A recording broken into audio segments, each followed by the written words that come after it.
Sabay-sabay po nating basahin ang Aklat ng Mga Gawa, chapter 22, verses 17 to 30. Nagbalik ako rito sa Jerusalem at habang ako'y nananalangin sa templo, nagkaroon ako ng isang pangitain. Nakita ko ang Panginoon na nagsasalita sa akin. Madali ka, lisanin mo agad ang Jerusalem sapagkat hindi tatanggapin ng mga tao rito ang iyong patotoo tungkol sa akin. Sabi ko naman, Panginoon, alam na alam nila ang isa-isa kong pinuntahan ang mga sinagoga upang ipabilanggo at ipahagupit ang mga nananalig sa iyo. At nang patayin si Esteban na iyong saksi, ako ay naroon at sumang-ayon pa sa ginawa nila. Ako pa nga ang nagbantay sa mga damit ng mga pumatay sa kanya.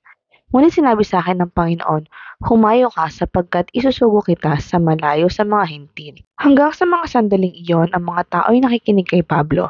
Ngunit pagkarinig sa huli niyang sinabi, sila ay nagsigawan. Patayin ang taong iyan, hindi siya dapat mabuhay. Patuloy sila sa pagsigaw, sa pagsaboy ng alikabok sa hangin, at sa paghahagis ng kanilang mga balabal. Kaya't iniutos ng pinuno ng mga sundalo na dalhin si Pablo sa himpilan at hagupitin upang malaman kung bakit ganoon na lamang ang sigawan ng mga Hudyo laban sa kanya. Ngunit nang siya'y magapos na nila ng panaling balat, sinabi ni Pablo sa kapitang naroon, ipinapahintulot ba ng batas na hagupitin ng isang mamamayang Romano kahit wala pang hatol ang hukuman? Nang marinig ito ng kapitan, pumunta siya sa pinuno at sinabi, paano ito? Mamamayang Romano pala ang taong iyon. Kaya't lumapit kay Pablo ang pinuno ng mga sundalo at siya'y tinanong, ikaw nga ba'y Romano? Oo, sagot niya. Sinabi ng pinuno, malaki ang nagugol ko para maging mamamayang Romano.